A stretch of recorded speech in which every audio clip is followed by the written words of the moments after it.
How do I take care of the filters on the handheld portion of my Riccar R70 Smart Mop and Vacuum?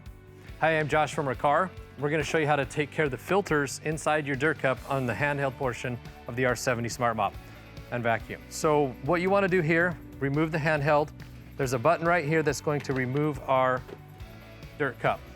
If you want to, if the cup's still full, you can push this and release it and empty it out. And then the filter portion of this is right here. So there's a metal lever right here. You can do this, pull this out. Okay, if you want to clean this, scrub this, you can. Just make sure it's dry before you use it again. This screen, there's a little lock buttons right here. You can remove this and you can clean this. This filter pulls out. You can wash this. It's a washable filter. It's washable and replaceable. This is a washable foam filter that sits underneath here as well. Just going to protect the vacuum from any debris getting into the motor. Put these back into place.